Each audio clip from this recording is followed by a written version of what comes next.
একটা প্রাপ্তবয়স্ক লোকের প্রতিদিন 2500 থেকে 3000 কিলো ক্যালোরি এনার্জি দরকার। তার মধ্যে কার্বোহাইড্রেট দরকার 1660 কিলো ক্যালোরি, মানে 415 গ্রাম। 415 গ্রাম তোমরা সকাল বিকাল মিলিয়ে খেয়ে নাও, ভাত ফাত খাও, হয়ে যায়, শাকসবজি খাও। ফ্যাটটা লাগবে 100 গ্রাম, একটা growing stage up to 40 age অব্দি, এটাই দিতে হবে। পরে 40 বা 45 এজের পরে যদি ফ্যাট একটু কমে যায়, প্রোটিন একটু কমে যায়, অসুবিধা নেই। তো 40 অব্দি এটা পুরোপুরি মেনটেন করতে হবে। ফ্যাটটা 930 কিলো ক্যালোরি, মানে 100 গ্রাম ফ্যাট খেতে হবে। আর প্রোটিনটা খেতে হবে 100 গ্রাম, সেটা 410 কিলো ক্যালোরি এনার্জি পাওয়া যাবে। নিশ্চয়ই বুঝতে পেরেছো?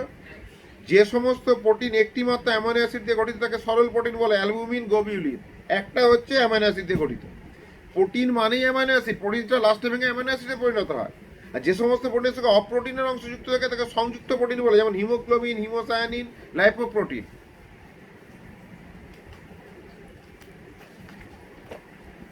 আর লব্ধ প্রোটিন বা প্রোটিন পরিপাকে, লব্ধ প্রোটিনটা কি?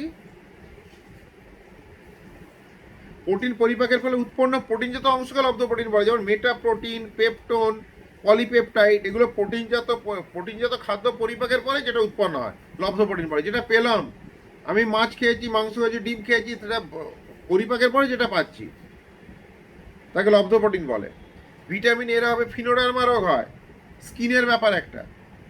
পেলেকরা হয়, হাত পাগুলো কুচকে যায়, দেখবে হাতের আঙুলগুলো মোটা মোটা হয়ে যায়। কে এর অভাবে মাইটোকন্ড্রিয়া শক্তি উৎপাদন পদ্ধতি ব্যাহত হয়। মাইটোকন্ড্রিয়াতেই তো বলে হচ্ছে কোষের হচ্ছে এনার্জি কারেন্সি বলে, কেন ওখানে তো খাবারটা পুড়ে যাচ্ছে। একটা ঘরে রান্নাঘর যদি লক আউট হয়ে যায়, তা রান্নাঘর লক আউট হলে লোকগুলো তো যতই আনন্দ করুক না, আনন্দ পাবে না, কেন পেটে খাবার না পড়লে আনন্দ পাবে কোথা থেকে? সেই জন্য ভিটামিন কে এর অভাবে মাইটোকন্ড্রিয়া শক্তি উৎপাদন ব্যবহৃত হয়। আর ভিটামিন ডি আমাদের শরীরে আর্গোস্টেরন থেকে সূর্যের আল্ট্রাভায়োলেট রে, ইউভিআর, আল্ট্রাভায়োলেট রের দ্বারা সংশোধিত হয়। আর যকৃতের বিটা কর্নি থেকে ভিটামিন এ সংশোধিত হয়, এটা আমরা আগে পড়লাম। পাইরিথিয়ামিন আর গ্যালাক্টোফেমিনকে অ্যান্টিভিটামিন বলে, কেননা ভিটামিনের কাজকে নষ্ট করে দেয়। একটা ভিটামিন এ সেটা শরীরে গিয়ে যে কাজটা করবে তাকে নষ্ট করে দেয়, ভিলেন বলতে পারো পাইরিথিয়ামিন আর হচ্ছে গ্যালাক্টোফেমিন।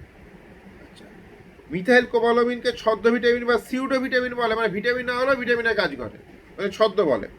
যে সমস্ত মৌলিক উপাদান উদ্ভিদের পুষ্টির জন্য প্রচুর প্রয়োজন তাকে বলে ম্যাক্রো, আর যেটা কম লাগে তাকে বলে micro.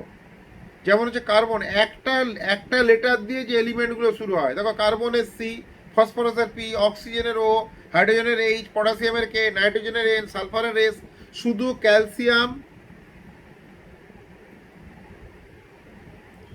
Calcium iron এফি, magnesium MG, এই তিনটে ভাববে ম্যাক্রো, মানে প্রচুর পরিমাণে লাগে। আর বাদ বাকি সব একটা, হাইড্রোজেন, কার্বন, অক্সিজেন, মানে একটা লেটার দিয়ে শুরু। আর যেসব মৌলিক উপাদান উদ্ভিদের পুষ্টির জন্য খুব অল্প পরিমাণে লাগে তাকে বলা হচ্ছে মাইক্রো বা ট্রেস এলিমেন্ট। অনেকে ট্রেস এলিমেন্টকে আলাদা করলে আমরা মাইক্রো বা ট্রেস এলিমেন্ট বলি। দু অক্ষরের হবে লেটারগুলো, দুটো লেটার দিয়ে হবে। জিঙ্ক জেডেন, ম্যাঙ্গানিজ এমএন, ম্যাগনেসিয়ামটা ম্যাক্রো, কিন্তু ম্যাঙ্গানিজটা মাইক্রো, মানে ম্যাঙ্গানিজটা কম পরিমাণে লাগে, ম্যাগনেসিয়ামটা বেশি পরিমাণে লাগে। মলিবডেনাম, এমও, এগুলো হচ্ছে মাইক্রো। মাইক্রো মানে কম লাগে, আর ম্যাক্রো মানে বিরাট ব্যাপার, অনেক পরিমাণে লাগবে। ফসফরাসের অভাবে হাড় আর দাঁতের গঠন ব্যাহত হয়।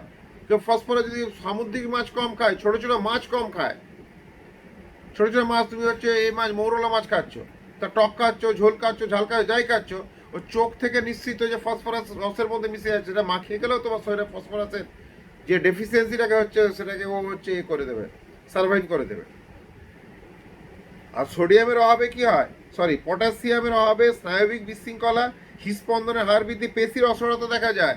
শুয়ে পড়ে থাকবে, মনে হবে যেন তার স্ট্রোক হয়ে গেছে, কাউকে চিনতে পারবে না।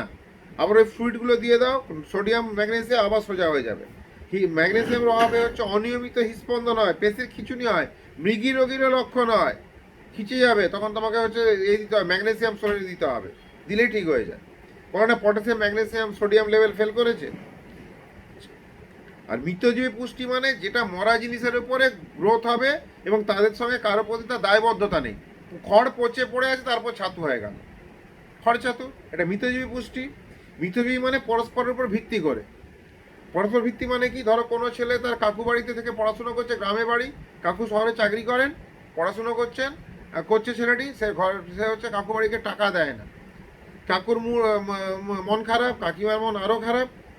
তারপর হলো কি, ছেলেটা একদিন হচ্ছে 2-4টে টিউশনি করে বলে এই টাকাটা রাখো, 1000 টাকা করে চালের খরচাটা দিচ্ছি। কাকুও খুশি, কাকিমা বেশি খুশি। একে বলে মিথজীবী পুষ্টি, অর্থাৎ পরস্পর সহজ হচ্ছে, আমি যখন আছি তোমাকে চালের দামটা দিচ্ছি, একে বলে মিথজীবী পুষ্টি। আচ্ছা, এটা হলো। পরজীবীটা হচ্ছে লোকের ঘাড়ে চেপে খাবে, যেমন স্বর্ণলতা, র্যাফলেসিয়া, পরজীবী। এরা একেবারে লোক, যেমন হচ্ছে একটা হলুদ ধরনের, এক ধরনের দেখবে হচ্ছে এ হয়, লতা টাইপের হয়, ওটাকে বলে হচ্ছে ওই লতাটা কি হয় না, কোনো গাছের উপর বসে গেল তো, দিয়ে হস্টোরিয়া বলে একটা থাকে, তার চোষক মূল থাকে, সেই গাছটাকে ফুটিয়ে রস খাবে, ফলে গাছটা ধীরে ধীরে মরে যাবে, কিন্তু ওই ওই হলুদ যে উদ্ভিদটা, সেটা কিন্তু ও হচ্ছে ওর গোত্রটা ঠিক থাকবে। যেমন হচ্ছে স্বর্ণলতা, যেটা র্যাফলেসিয়া, এটা পৃথিবীর বৃহত্তম ফুল র্যাফলেসিয়া, এটারও পরজীবী পুষ্টি। আর পতঙ্গভোগ মানে হচ্ছে যেখানে মাটিতে, যেখানে খাবারের ডেফিসিয়েন্সি রয়েছে, স্যাঁতস্যাঁতে মাটি, সেখানে এই ধরনের হচ্ছে উদ্ভিদ গ্রোথ হয়। আর কলসির মতন থাকবে, কোনো পতঙ্গ পড়ে গেলে ঢাকাটা পড়ে যায়, ও উঠতেও পারবে না, এমনভাবে থাকে সেপটা, ওর এবার রসটা, শরীরের রসটা খেয়ে নেয়। ঝাঁঝি, ডাফনিয়া, সূর্য শিশির, এগুলো সব হচ্ছে পতঙ্গভোগ। এনজাইম বা উৎসেচক প্রোটিনযুক্ত, এনজাইমের যে প্রোটিনযুক্ত অংশ থাকে বলে অ্যাপো এনজাইম, যেমন পেপসিন। আর এনজাইমের প্রোটিনবিহীন অংশকে বলে কোএনজাইম, যেমন হচ্ছে এনএডি, এনএডিপি। অ্যান্টি এনজাইম কাকে বলে? ফিতাকৃমি। আমাদের ক্ষুদ্রান্তে থাকে, যে হজম রস ক্ষরণ করার পর খাবারটাকে যে কিছুটা পরিপাক করে দিচ্ছে, পরিপাকিত খাবারটাকে ওরা খেয়ে নেয়, ফলে প্রচুর খিদে হবে, কিন্তু শরীরে কোনো গ্রোথ থাকবে না, রোগাই হয়ে যাবে, এই জন্য অ্যান্টি এনজাইম বলে। পেপসিন, ট্রিপসিন, ইরেপসিন প্রোটিনযুক্ত খাদ্য পরিপাক করে, এদেরকে প্রোটিওলাইটিক উৎসেচক বলে। দিয়ে দিল পেপসিন, ট্রিপসিন, ইরেপসিন আর মল্টেজ। তাহলে পেপসিন, ট্রিপসিন, ইরেপসিন যে মাছ, মাংস, ডিম খাচ্ছে, এদেরকে হজম করায়, প্রোটিওলাইটিক উৎসেচক বলে। অ্যামোলাইটিক উৎসেচক হলো মল্টেজ, সুক্রোজ, এরা শর্করা জাতীয় খাদ্যকে হচ্ছে হজম করায়, মানে চাল, আলু, গম, একে হজম করা হচ্ছে তোমার অ্যামাইলোলাইটিক উৎসেচক। আর লাইপোলাইটিক উৎসেচক হলো, এটা ফ্যাট জাতীয় খাদ্যকে, চর্বি খেয়েছো, মাখন খেয়েছো, এদেরকে হজম করায়, লাইপেজ হয়েছে। সিম্বোজাতীয় উদ্ভিদের মূলের অর্বুদে, সিম্বোজাতীয় মানে কি, যেগুলো লেগুম থাকে, মোটা লম্বা লম্বা ফলগুলো হবে, যেমন মটরশুঁটি, যেমন বরবটি, এটা লেগুমিনেসি। এদের হচ্ছে এই লেগুমিনেসি উদ্ভিদের, এদেরকে মিথজীবী ব্যাকটেরিয়া বাস করে এদের অর্বুদে। এরা কি, রাইজোবিয়াম, এরা কি করে, বাতাসের নাইট্রোজেনটাকে টেনে নেয়, টেনে নিজে কিছুটা নেয়, কিছুটা আশ্রয়দাতা উদ্ভিদকে দেয়।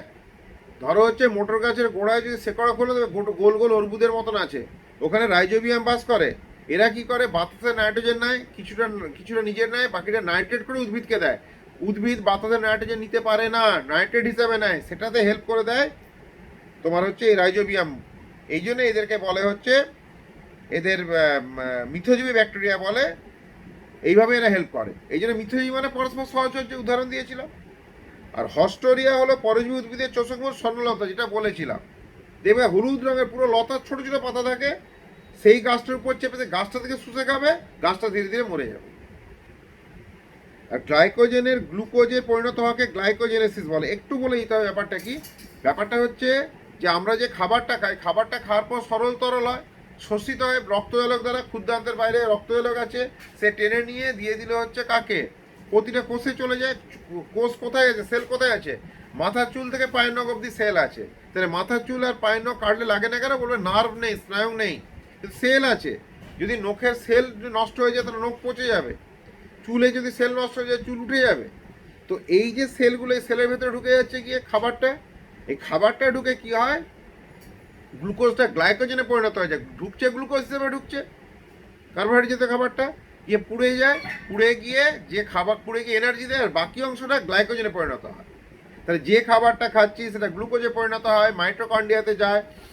এই যে বাতাস নিলাম, এই বাতাসটা তোমরা ফুসফুস, যাদের হয়নি তাদের আবার পর রিপিট হবে, ফুসফুস, হার্ট বা হচ্ছে হৃৎপিণ্ড হয়, প্রতিটা সেলের ভেতরে চলে যায়, মাইটোকন্ড্রিয়া দিয়ে গিয়ে সে অক্সিজেনটা, এই যে বাতাস নিলাম এর মধ্যে অক্সিজেন আছে, অক্সিজেনটা গিয়ে করে খাবারটাকে পুড়িয়ে দেয়, এনার্জি তৈরি হয়। এনার্জি নয় যে হাঁটা চলা করছি, কথা বলছি, আর যে এনার্জিটা থাকছে বাকিটা, যেটা হচ্ছে, আর বাকি যে অংশটা গ্লুকোজের পুড়ে গিয়ে এনার্জি দিল, আর বাকি অংশটা গ্লাইকোজেন হয়। ওটা যকৃৎ আর পেশি থেকে সঞ্চিত থাকে। কোনো কারণে আমি খেতে পাচ্ছি না, ট্রেন আটকে গেছে, কোনো খাবার নেই, তখন এই গ্লাইকোজেনটা গুলো গ্লুকোজ হয়। প্রথমটাকে বলে, যেটা মানে গ্লুকোজ গ্লাইকোজেন হচ্ছে, গ্লুকোজ গ্লাইকোজেন হচ্ছে 2 নাম্বারটা, এখানে 1 দিয়ে দিলাম, এইটাকে বলে হচ্ছে গ্লাইকোজেনেসিস। আর যখন আমাদের প্রবলেম হচ্ছে, কারণ খাবার পাচ্ছি, তখন গ্লাইকোজেনটাই ভেঙে গ্লুকোজ হয়, একে বলে গ্লাইকোজেনালাইসিস। অনেক সময় বাঘ সিংহ ওরা তো আর শাকসবজি খায় না, তাহলে ওরা এনার্জি পায় কোথা থেকে? ওটা প্রোটিন জাতীয় খাবার থেকে এনার্জি পায়। তুমিও ডিম খেয়ে থাকো না 4-5 দিন, তুমিও বেঁচে থাকবে। কারণ হচ্ছে ওই প্রোটিন থেকেই হচ্ছে এনার্জি তৈরি হবে, গ্লুকোজ তৈরি হবে। একে বলে, অর্থাৎ কার্বোহাইড্রেট জাতীয় খাবার থেকে গ্লুকোজ, গ্লাইকোজেন, অকার্বোহাইড্রেট, কার্বোহাইড্রেট নয়, এটা অকার্বোহাইড্রেট। অকার্বোহাইড্রেট জাতীয় পদার্থ থেকে গ্লুকোজ বা গ্লাইকোজেন তৈরি হওয়ার পদ্ধতিকে বলে গ্লুকোনিওজেনেসিস।